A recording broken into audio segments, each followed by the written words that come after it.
that our culture embraced iteration more, because I feel like the iterative process is what gets us to the next level. And it's something I talk about in terms of novel writing, because a lot of my students are really afraid to do things wrong or mess up. And I'm like, well, you know what? If you mess up, you can fix it.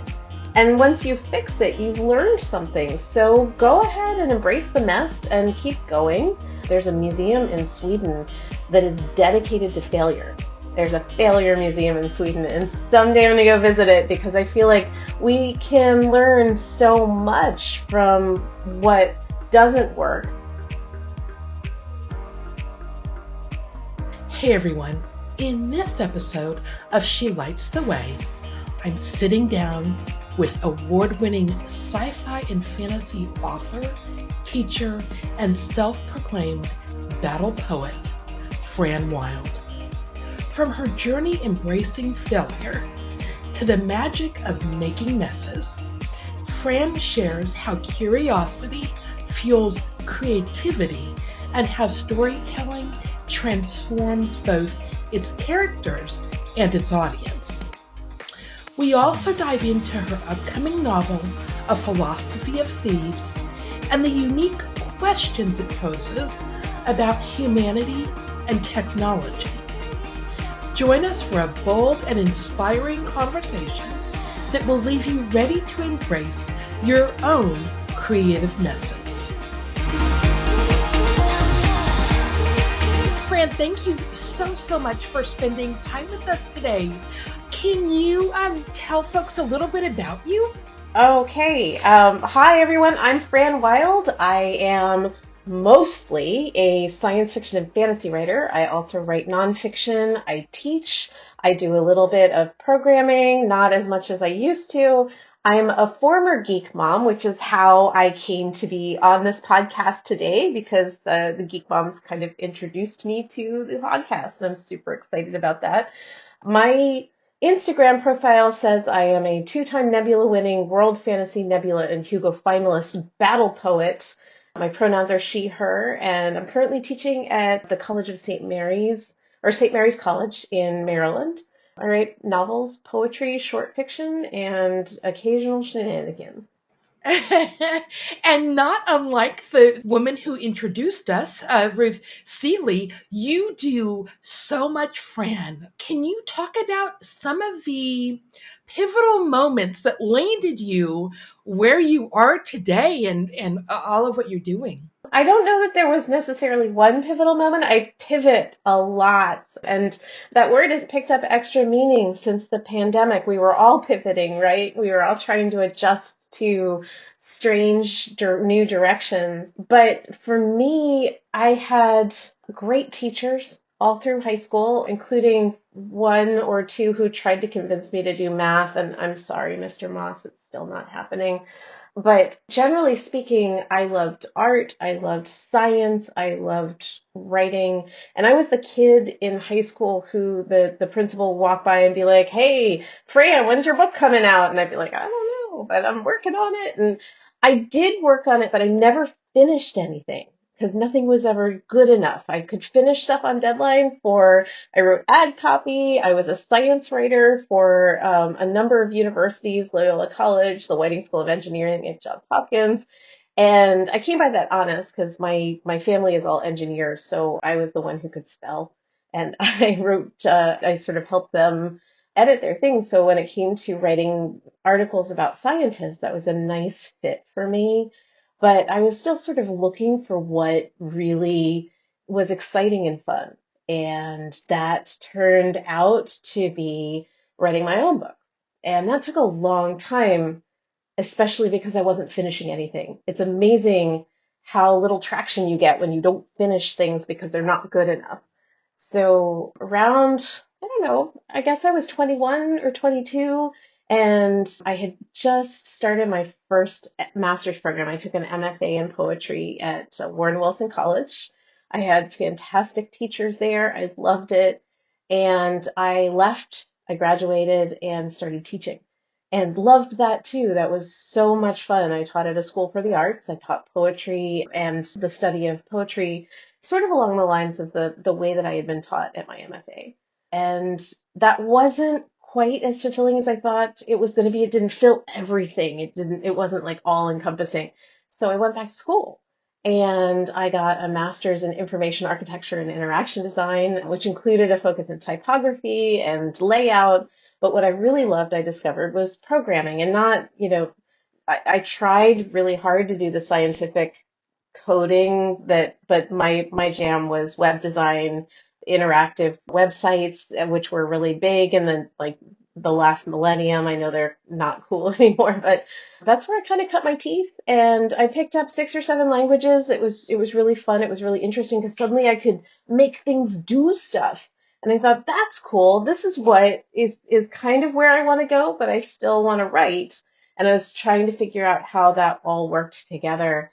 And it wasn't until we moved from Baltimore, where I'd been living, to Philadelphia. And that's sort of when I met all of the geek moms, was around that time. And I realized if I wasn't going to write a story or finish my work then, if I wasn't going to finish writing stories then, when was I ever going to do it? So I just said, okay, I'm going to make my own little degree program and figure out how to teach myself how to finish stories and how to write stories based on what I've been, learning for the past 15, 20 years. I actually didn't finish my first story. I finished a lot of poems. I published a bunch of poems, which is hard. Poetry is hard. It's just shorter and a lot like programming for me. And it wasn't until I realized that flash fiction was a lot like programming and a lot like poetry, and I could make a story out of it, that I sort of started to finish things, and I grew my fiction from there. It's always been something that I wanted to do, to finish a book, finish a novel. I wanted to sell a short story. I wanted to meet and work with other writers on projects. And so about 15 years ago, I really started focusing on that while working and raising a child. And that's the Geek Moms kind of sustained me through all that. I know I'm mentioning the Geek Moms a lot, but that was a big deal to see a lot of professional, smart women with tons of different interests who were like, you want to try that? Go for it. Let's do that. And so I did a lot of that. That was how I lived my life. What strikes me is that you're continually connecting the dots, across all of these different things that you're doing and creating a life that you love, that you're pursuing your passions. And I think that's so exciting that, that's coming together for you. I think you're right. Yes. It's also, it's not always perfect. Like if you were to ask my husband, as his colleagues have done, what's it like being married to a writer? His response is always kind of, there's a lot of crying because there's a lot of failure. And I think at the end of the day, because I love games, I love playing video games, I love playing board games, I love being part of a universe that just is like, well, this disaster happened, what can I make of it? I'm right now getting really into dungeon meshy, thanks to some of my writing colleagues, and that's sort of the same plan. It's like, yes, we have to go back into this dungeon. What can we eat? And it's a cooking show. It's a D&D cooking show. It's hilarious. And one of the characters' faces is just basically permanently set in, I'm not going to eat that, which I love too. It's mostly just kind of embrace failure, figure out how to keep going.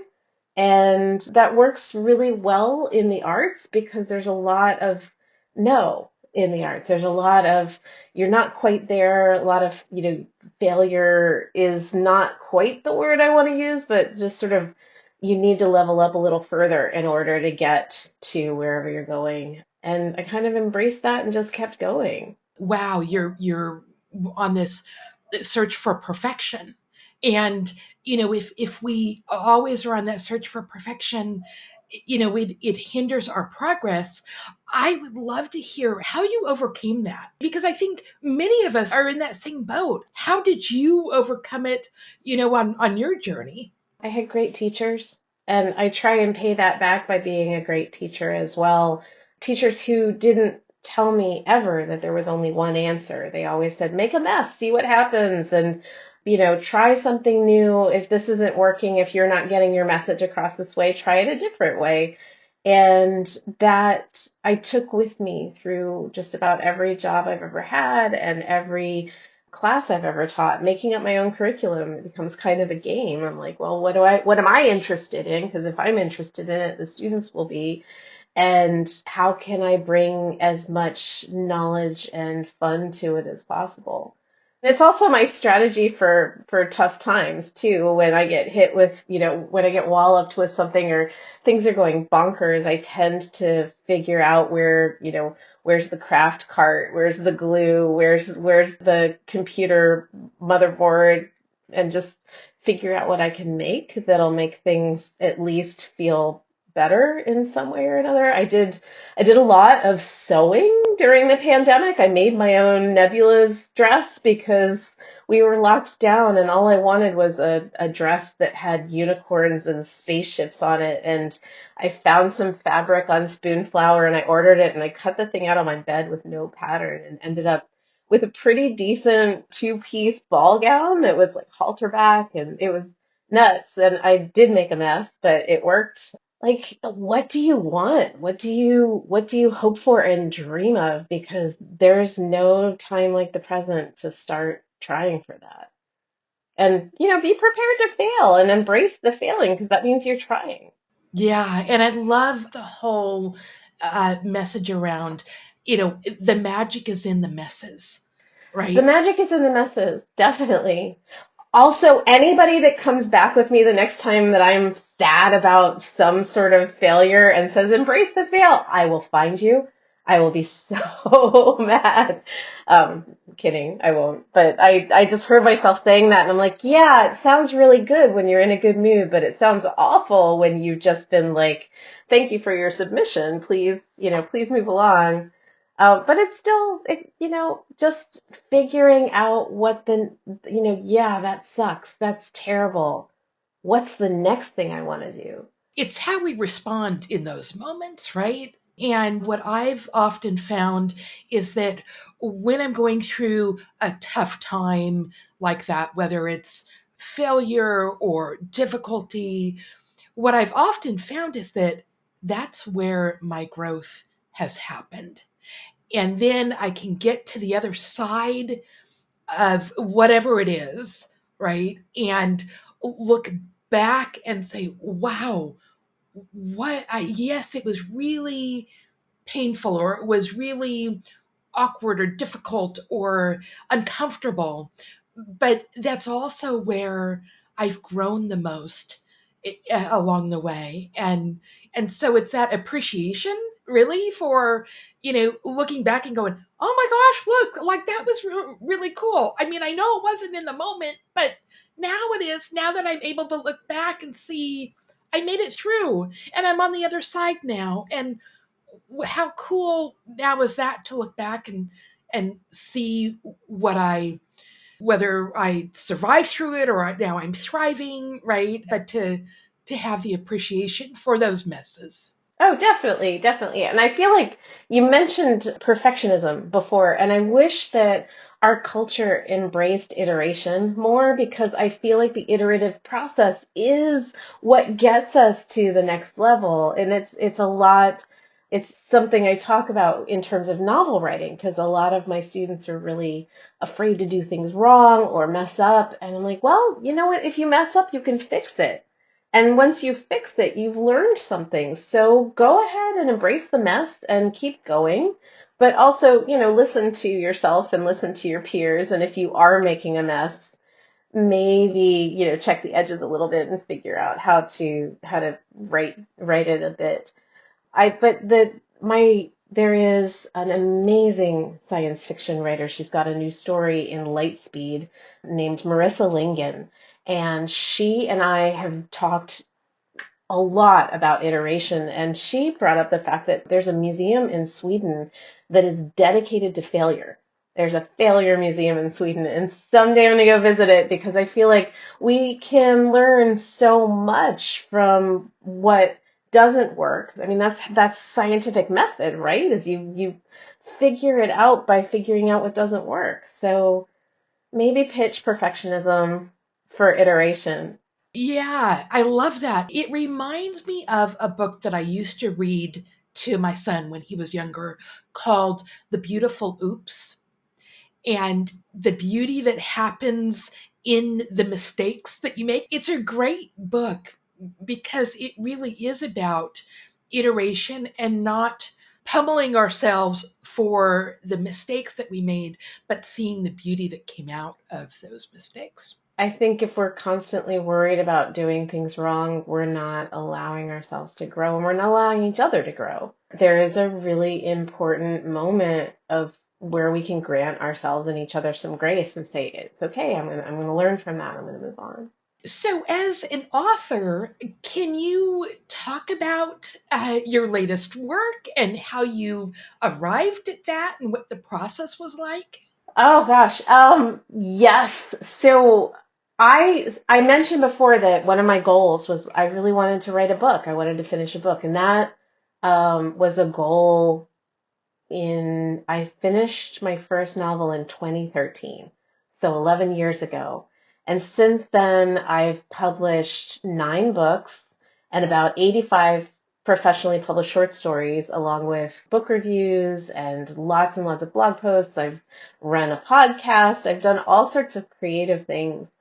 And one of the funnier things about publishing is sometimes a project that was just like you loved working on it and it was great doesn't work right when you're working on it. It sometimes is going to come back around later. And a philosophy of thieves is an idea that I've been working with since a very early short story class that I took in Philadelphia in 2012. I wrote a short story that is a nugget of the third chapter of A Philosophy of Thieves now. And I had to work with it and let it sit and go back and rework with it and learn how to write all of my other books before I was ready to write this book. And I finally figured out how I wanted to tell the story. And my agent, Andrea Somberg, she's amazing, sat down with me and we looked at how to go about the next part of the process. And this is the first time that I've ever put a story out as a partial to send out to editors saying, this is the concept, this is where I want to go with that. And I was so happy that my editor at Erewhon, Sarah Guan, just came down and looked at it and said, yep, this is the thing. And she got it immediately. So we've been working on it together. It is coming out next September. There's no pre-order link yet and no cover yet. But if you follow me on the socials or if you go to either my website or I've sort of mashed my blog and my Patreon together so you can get free content on my Patreon, like things that I love every month and stuff like that. And occasionally I'll say, hey, I've got a new thing coming out. You should look at it, or here's a link. And that is basically how I'm going to tell everybody that the pre-order links are up, because we still got about a year and a half. But it's starting to feel more real. Definitely. I know that my publicity team over at Erewhon, hi Marty, you're amazing, is just like they've got all these great ideas for what you can do with performance heists, like heists and thieving that is part of the entertainment. And that's sort of the theme in this world that I'm looking at, where the outside of the world is very much post-apocalyptic, post-event. The stuff has happened, and there are people who haven't really had that much terrible things happen to them, and they're very, very well off. And I feel like almost all aspects of science fiction, even if it's cast well into the future, tend to address what it means to be human with technology and all of the ways in which we improve our lives through technology, what it means to be human in those terms. And that's one of the questions that I'm asking is, how do maintain your humanity in the face of wealth that basically allows you to build a fantasy world inside this other world that's not so fantastical. Wow. That's actually a question that I think in some ways or another I've been asking myself, how do we maintain our humanity? How do we get back to that almost, me coming from the tech industry, right? There's All of us are looking at tech now and going, oh gosh, we helped build this monster. What have we done?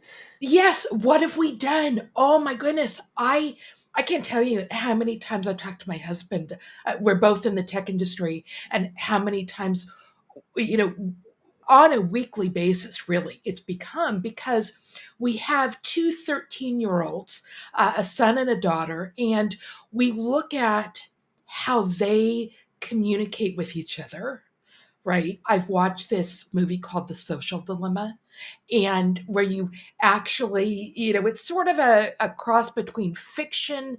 There's a story that threads its way through the movie, but then they're also interviewing all of these designers of these interfaces. And what you ultimately come to find out is that very few, if any of them, let their kids even near technology, right? If you make a barrier to entry like that, your kids are smart enough to climb right over it, and then they're not going to tell you. So Right, why do right. that way? Why not just say, look, this is like a lot of other things. There are good places and bad places, and if you hit a place that makes you feel uncomfortable, come find me and we'll talk about it. Like I'm not saying that my approach to social media is in any way perfect, by the way. It just, you have to continually evaluate it. And if you say absolutely not no to a kid, I mean, how does that go for you? That doesn't work very well for me. So it's better to have like some little bits of conversation along the way, I guess. Sorry, you hit something and my collapsible soapbox came right out. But I love it. I love, yeah, yeah. I mean, how do we, right? We're all trying to approach this. How do we engage with technology and not lose our humanity? And how do we teach our children to engage with it in a way that it doesn't overtake the way that they are relating to each other, the way that they form friendships, the way that they, so that it's in a responsible way that they're engaging with it without them being overtaken by it. and it comes down to, I mean, what I loved, what fascinated me when I was working on the internet was findability. I just loved, how do you find what you're looking for in any situation? I don't know if you know Erin McKeon, who started the online dictionary a long time ago, and she's got a great TED talk called Redefining the Dictionary. She's brilliant.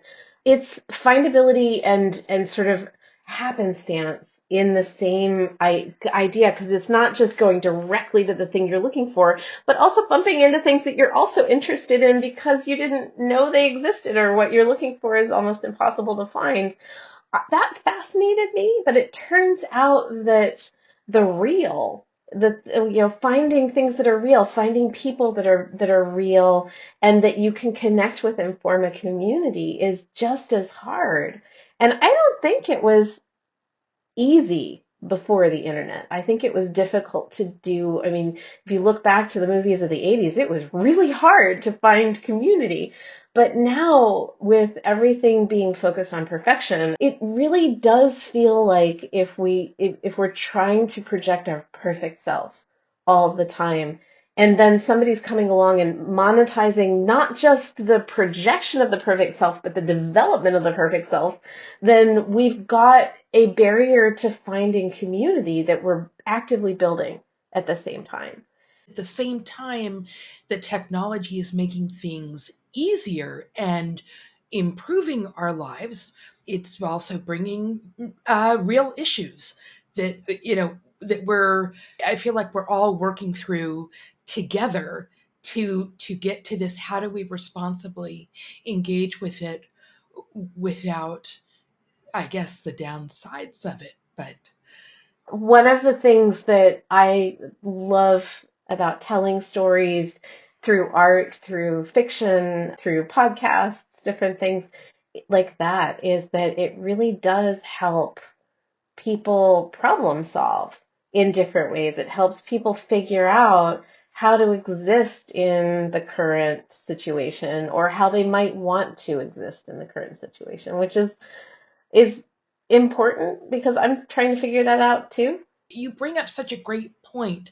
The role and the importance of storytelling, whether it's bringing forth possibilities and opportunities for all of us, or it's exploring together really how we deal with and grapple with some of these real issues that we're confronting Yeah. today. Yes. Yeah, that storytelling has such an important role in exploring things and discussing things in, whether it's through a reading group or reading questions or just exploring different ways to approach a problem. Hmm. Uh, yeah, Absolutely. I mean, it's a memory aid. It helps us remember because there's a narrative thread to it. It's got connections and we can see things transform over time.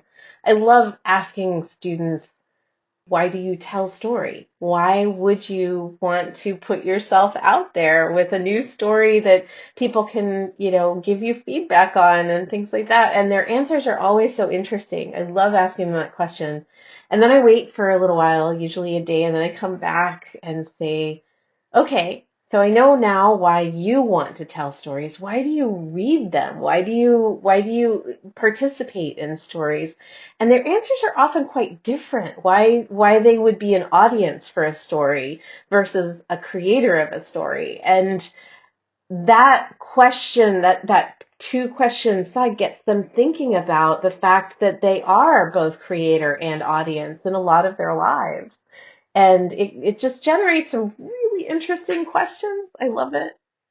It changed my writing when I realized that I wasn't just writing a story that someone else would pick up and go, ah, this is wonderful, this is genius.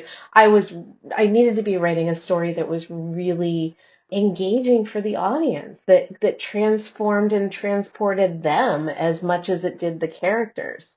And that changed a lot in my creative process. we're not inactive participants, are we? It's also the way that we engage and interact and think about the stories that Absolutely. then morphs Absolutely. I them mean, in different ways. yeah, exactly, exactly. And that's sort of, that's what I took from years of studying poetry, because there's a lot of expectation in poetry of the reader being participant in the building of the poem and the hearing of the poem and how you develop. It's not, you're not just reading the poem, hopefully, so that you can pass a test in English. You're listening to the way the words go together and you're watching how the metaphors impact each other. And for readers of fiction, think of the last movie that you went to where you went in one person and you left the theater a completely different person. Good stories don't just transform the characters, they transform the audience as well. So when you think about, you've done so many different things, whether it's writing or coding or teaching and so many other things. What do you think have been some of the biggest lessons that you've learned along the way? It's very frustrating when anything from you forgot the semicolon on the 110th line of your code to your stories are not getting the traction that you want, or you are having trouble finding your readers. And what I realized very late, but I've been trying to embody it more and more, is it's curiosity is the most important thing. Like constantly being curious, constantly seeing what can I learn, what can I take notes on, even if it's, something that is super frustrating and you feel like you're banging your head against the wall. What does the wall look like? Does it have a texture? Is there a picture on it? Is there, how would you tell the story of your life and what is interesting about it? I guess this was given to me round after I wrote one really difficult book that's kind of pulled me apart to write it. And I went back and found a great therapist and was like, I am just losing it. How do I move forward? And she's like, well, you know what? You've got one big tool that you're not using, and it's curiosity. And the thing that I can give you, this is what she said to me, is just a phrase. And even when things are going wrong, why don't you just say, I wonder what's going to happen next? I love that. I love that. I'm reminded again of when my son was younger. It was really important to me. Reading has always been important to me, and it's always been one of his big loves is reading. And we were reading biographies together. And one of the biographies that we read was of Albert Einstein. And the big thing, one of the big quotes from him was never stop asking why. That was kind of the lesson, right, that came out of that book that we read together was never stop asking why. And it's so true.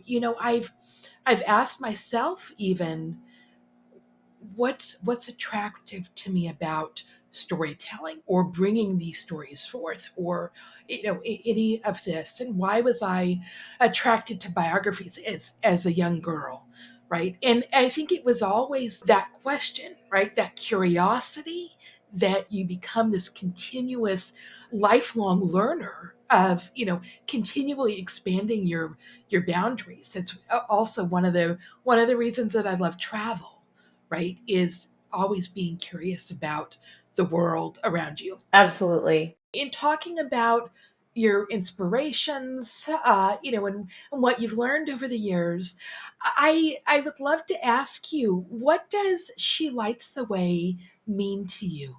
I think it means, and this is non-gendered. I mean, this is just we all like that. We all connect each other. We're all the net that holds community together, and just moving forward and sending the ladder down is so important. Bringing people into the conversation and into the room that might not otherwise have access, just opening doors, opening windows, blowing the roof off, doing all those things is really important, and making as much of an effort to allow for as many voices as you can possibly bring into the room, not through your own story. Don't I'm going to speak for everybody, because that's not what I mean. I mean, like, create space in your life for listening to others.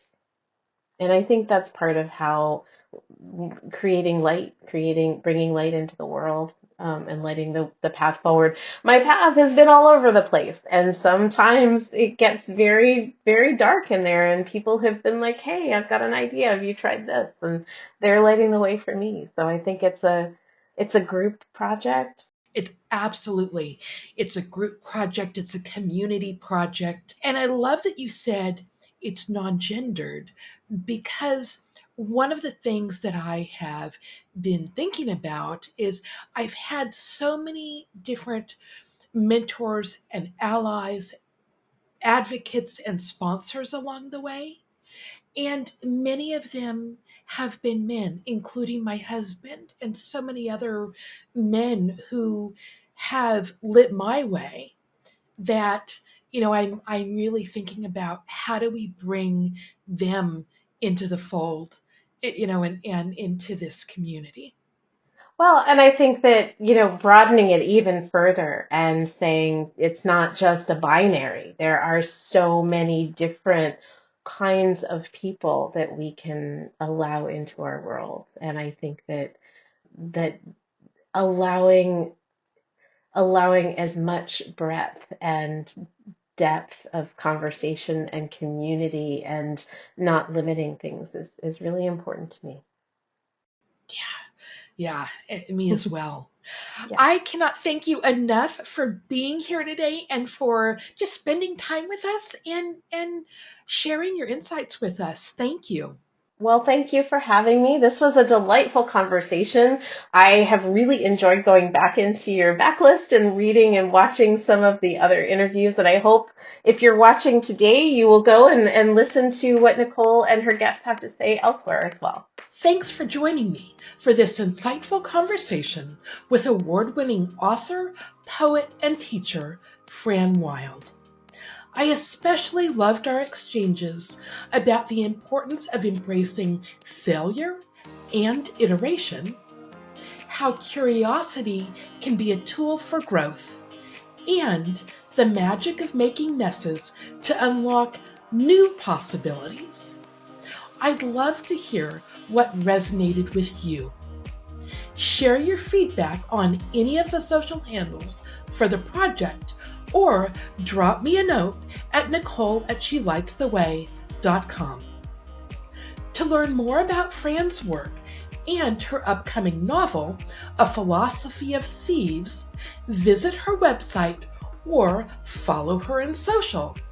All of those links are in the show notes. Until next time.